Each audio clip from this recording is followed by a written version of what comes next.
और भारत के पूर्व मुख्य न्यायाधिपति श्री पी.एन. भगवती जी, कुलाधिपति मृणाली पवार जी, स्वामी निखिलेश्वरानंद जी, कांति भाई श्रॉफ जी, आदरणीय देवियों, सज्जनों, प्यारे बच्चों, स्वामी जी ने एक विस्तृत समीक्षा की है कि विद्यार्थी को किस तरह आगे बढ़ना चाहिए और आपके जीवन का क्या भविष्य हो सकता है।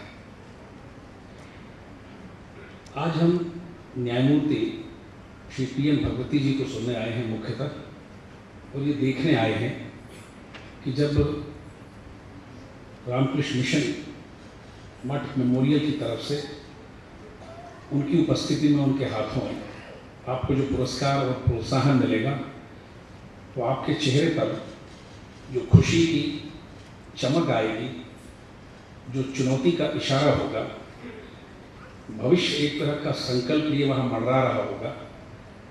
हम अपनी आंखों से देखकर अपना अतीत याद करेंगे और पछताएंगे कि काल हमारे साथ इतना बड़ा अन्याय क्यों कर रहा है, विद्यार्थी क्यों नहीं हुए। एक दिन वो था जब मैं आपके साथ था। हमारे समय में 10वीं की परीक्षा 10th की नहीं होती थी, बोर्ड की परीक्षा। हमारे समय में 12वीं की परीक्षा भी 12th की बोर्ड की नहीं होती थी।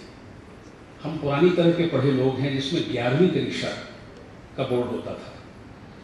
और इसी तरह के एक समारोह में एक आदमी जो आपके सामने खड़ा है आज, एक बूढ़ा आदमी, उसे 37 पुरस्कार मिले थे। पढ़ने लिखने का तो केवल एक पुरस्कार था जिसको स्वामी जी बार बार एकेडमिक ब्रिलियंस कह रहे थे। तो ये स्वर्ण पदक तो मिलते रहते थे जिनका कोई महत्व तो नहीं था, लेकिन बाकी जो पुरस्कार मिले वो खेल कूद के थे, नाटक करने के थे, दौड़ भाग के थे, दूसरे तरह की गतिविधियों के थे, स्काउटिंग के थे और तरह के थे। और उन पुरस्कारों के अंदर एक छोटी सी किताब किसी ने दी थी, ईश्वर उसका भला करे, मैं नहीं जानता वो कौन थे। उसमें स्वामी विवेकानंद की एक किताब थी। उस किताब के मिलने के बाद बाकी 36 पुरस्कारों का कुछ महत्व नहीं बचा।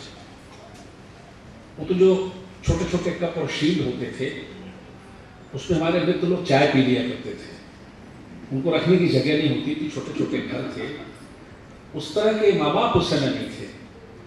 बाप उसको कहते थे जिससे डरते थे, माँ उसको कहती थी जो बाप की बात मानती थी, पिता की, और बच्चे दोनों से और गुरु से सबसे डरते हम बहुत थे। आज़ादी नहीं थी उस समय, भारत आज़ाद भी तो नहीं हुआ था। बहरहाल ये सब ज़माना चला गया। मैं आपसे 2-3 छोटी छोटी बातें करने आया हूँ, क्योंकि आप मेरे बेटे बेटियों की उम्र से भी छोटे हैं, पोते पोतियों की, नाती नातिनों की उम्र के हैं। मैं आपसे एक सवाल पूछता हूँ, उसका जवाब आप नहीं दे पाएंगे, शायद कोई नहीं दे पाएगा। आप प्रमथ सरकार को जानते हैं? आपने कभी प्रमथ सरकार का नाम सुना है? शायद नहीं। लेकिन आप सुभाष चंद्र बोस को जानते हैं? प्रमथ सरकार उड़ीसा में मैट्रिक की परीक्षा में प्रथम आए थे और सुभाष बाबू द्वितीय आए थे। जो द्वितीय आया था उसने इतिहास रचा और जो प्रथम आया था इतिहास उसको ले गया। जो स्वामी जी ने कहा मैं उसका समर्थन करता हूँ। अगर आप केवल पढ़ाकू होंगे, केवल पढ़ने लिखने वाले होंगे, तो आप कुछ नहीं कर पाएंगे। अक्षर ज्ञान जरूरी है, प्राथमिक सीढ़ी है, लेकिन सब कुछ नहीं है। स्वामी विवेकानंद ने कहा था कि अगर तुम में समझ नहीं है, ज्ञान नहीं है, तब भी चलेगा, लेकिन तुम फुटबॉल के अच्छे खिलाड़ी बन जाओ तो तुम बड़े धार्मिक बन जाओगे। अगर तुम्हारे भुजदड़, तुम्हारे बाइसेप्स अगर अच्छे हैं तो तुम देश और समाज के काम आओगे। मत पढ़ो लिखो, केवल पढ़ना लिखना, अक्षर ज्ञान पर्याप्त नहीं है। मैं आपसे इसलिए कहने आया हूँ कि सुभाष बाबू का इतिहास आपके सामने है। आप में से कुछ लोग विदेश गए भी होंगे, जाने वाले होंगे, आगे कभी जा सकेंगे। आप कभी सिंगापुर जाएं तो उस मैदान में ज़रूर जाएं जहां वर्षों पहले सुभाष चंद्र बोस ने 50,000 सैनिकों को संबोधन किया था अपने देश की आज़ादी के वास्ते। उसमें हिंदुस्तान के लोग थे, बाहर के बहुत से लोग थे। आप कल्पना करें उस समय के हिंदुस्तान में जब अंग्रेज हम पर हुकूमत करता था, सात समुंदर पार ब्रिटिश हुकूमत का सूरज अस्त नहीं होता था, कहीं न कहीं उगता रहता था। वहाँ सुभाष चंद्र बोस ने चमत्कार कैसे किया। बहुत कम लोगों को ये बात मालूम है। श्री दिलीप कुमार रॉय की किताब में बात लिखी है कि जब सुभाष बाबू अपने बचपन में बहुत छोटे थे, 3-4 वर्ष के थे मुश्किल से, वो लगभग मृत्युशैया में थे, तब उनकी माँ ने स्वामी विवेकानंद का स्मरण किया और उनको अचानक लगा कि स्वामी जी उनके आंगन में आके खड़े हो गए हैं और एक तरह से उन्हें ढाढ़स बंधा रहे हैं कि तेरे बेटे को माँ कुछ नहीं होगा। एक अद्भुत चमत्कार उनके जीवन में हुआ और वो आदमी हमारे सामने आज सुभाष बाबू का चरित्र है। आप चाहे कुछ भी करें, अहमदाबाद, बड़ौदा और गुजरात के तमाम बड़े शहर, पूरा राज्य ऊंची परीक्षा, ऊंची शिक्षा के लिए बहुत विख्यात है पूरे देश में। IIM, IIT वगैरह सारी परीक्षाएं आप पास करेंगे, लेकिन वो विद्यार्थी नहीं होगा जो अपने देश को भूल जाए। वो विद्यार्थी नहीं होगा जो अपने माँ बाप को भूल जाए। वो विद्यार्थी नहीं होगा जो अपने गुरु को भूल जाए। हमने हिंदुस्तान में ये शिक्षा ली है, हम किताब की शिक्षा के देश नहीं हैं। हम लाइब्रेरीज के, कंप्यूटर्स के और टेक्निकल सिस्टम्स के देश नहीं हैं। गुरु का सम्मान करना, माँ बाप का सम्मान करना, अपने देश और अपनी संस्कृति का, अपने इतिहास का सम्मान करना बहुत ज़रूरी है। पहली बात तो आप ये अच्छी तरह से याद रखें। मैं नहीं कहता कि आपको धार्मिक बनना है, मैं नहीं कहता कि आप देवी देवता के चक्कर में रहें, तंत्र मंत्र के चक्कर में रहें, लेकिन स्वामी रामतीर्थ का एक छोटा सा किस्सा है। स्वामी रामतीर्थ जब जापान गए तब युद्ध हो रहा था, विश्व युद्ध हो रहा था और उन्हें जापानी नहीं आती थी। तो आपकी उम्र का एक बच्चा, दुभाषिया इंटरप्रीटर, उनको दिया गया। उन्होंने देखा कि एक बहुत सी बुद्ध की बड़ी बड़ी प्रतिमाएं हैं, बुद्ध की बहुत बड़ी मूर्तियां हैं। बुद्ध की मूर्तियां दक्षिण पूर्वी एशिया में सब तरफ हैं। उनको क्रेन से गिराया जा रहा है और गाड़ियों पर डाल के, ठेलों में डाल करके कहीं ले जाया जा रहा है। उन्होंने पूछा ये क्या हो रहा है। उन्होंने कहा ये बुद्ध की प्रतिमा है, ये तांबे की, कांसे की, पीतल की, धातु की बनी है, हम इसे ले जा रहे हैं फर्नेस में, भट्टियों के गलाने के लिए। बोले अपने देवता की प्रतिमा गलाओगे। उन्होंने कहा हाँ, हमारा देश लड़ाई में जूझ रहा है, हमको बंदूक और तोप के लिए गोलियां चाहिए, हम उनकी मूर्तियों को गला देंगे, हमारे पास धातु की कमी है और हम दुश्मन की छाती में छेद करेंगे, छलनी करेंगे, ये गोलियां मारेंगे। तो उन्होंने कहा फिर तुम्हारे देवता का क्या होगा। उन्होंने कहा जब लड़ाई हम जीत जाएंगे तो सारा तांबा, सारा कांसा, सारे तरह के धातुओं इकट्ठा करके इससे बड़ी मूर्ति अपने मूर्तिकारों से बनवा के उनको फिर से लगा देंगे। और उस बच्चे ने, आपकी उम्र के बच्चे ने, स्वामी रामतीर्थ जो हमारे हिंदुस्तान के बड़े नायकों में से एक हैं, इतिहास के, संस्कृति के, उनसे कहा स्वामी जी वो देवता क्या जो मुसीबत के समय हमारे काम नहीं आए। इसलिए याद रखें, आप एक साधारण से इंसान हैं, अपने देश का जज्बा अगर आप में चला गया, आप हिंदुस्तानी अगर नहीं रहे, कहीं भी जाएं, किसी भी तरह जाएं, अपने देश की संस्कृति से अगर आप कट गए, उसकी सभ्यता से आप कट गए, तो भीड़ में आप कहीं ना कहीं खो जाएंगे। आपको वो सब नहीं मिलेगा जीवन में जो मिलना चाहिए। न्यायमूर्ति भगवती जी ने हमको यही सिखाया सुप्रीम कोर्ट में बैठकर। हम लोग सुबह भी बात कर रहे थे, जीना और जीवन जीने में फर्क है। केवल जिंदा रहना और जीवन जीने में फर्क है। अगर आप में आदर्श नहीं है, अगर आपके अंदर सिद्धांत नहीं है, आपके अंदर देश प्रेम नहीं है, आपके अंदर माँ बाप की इज्जत करने का जज्बा नहीं है, तो आप बहुत ऊंचे ऊंचे पदों पर चले जाएंगे, विदेशों में रहेंगे, मुसीबत के समय अपने माँ बाप को ले भी जाएंगे कि वहाँ आपकी मदद करें, भीड़ में खो जाएंगे आप, गुमनाम इकाइयों की तरफ कोई आपको इतिहास में याद नहीं करेगा। जैसे सुभाष बाबू को बौद्धिक दृष्टि से पछाड़ने वाले प्रमुख सरकार का नाम भी किसी को इतिहास में याद नहीं। आप क्या हैसियत होगी उनके सामने। इसलिए आपको ये बुनियादी बातें याद रखना चाहिए। स्वामी विवेकानंद के बारे में एक कथा किसी ने सुनाई थी, वो मैं आपको बताता हूँ। विवेकानंद भी अंततः नरेंद्र थे। स्वामी विवेकानंद ने कभी भी ये नहीं कहा कि जो कुछ आपका गुरु कहे, जो कुछ आपसे बड़ा कोई व्यक्ति आपसे कहे उसको मान लें। उन्होंने तर्क किया, उन्होंने सवाल किया। श्री रामकृष्ण देव को अपना गुरु मानने को, उनके रास्ते पर चलने को भी विवेकानंद बिना तर्क के तैयार नहीं हुए, वो उनसे भी बहस करते रहे। और अंत में जब उन्होंने महसूस किया कि मेरे गुरु जो कुछ मुझे कह रहे हैं उस पर चलना, उस रास्ते पर चलने से मेरा कल्याण है, तब वो माने। अमेरिका जाने के पहले स्वामी जी आपको बताना भूल गए, मैं उनकी तरफ से बता देता हूँ कि अमेरिका जाने की प्रेरणा विवेकानंद को शायद वडोदरा में दी थी, ऐसा भी कहीं उल्लेख आता है। ये महान शहर है, मैं उनके चरणों में खड़ा हूँ। और जब वो अमेरिका जाने की बात उनके मन में आई तो स्वामी जी ने उनसे कहा, माँ मैं अमेरिका जा रहा हूँ। माँ शारदा एक अद्भुत माँ, एकदम सीधी साधी मातृत्व की प्रतिमूर्ति।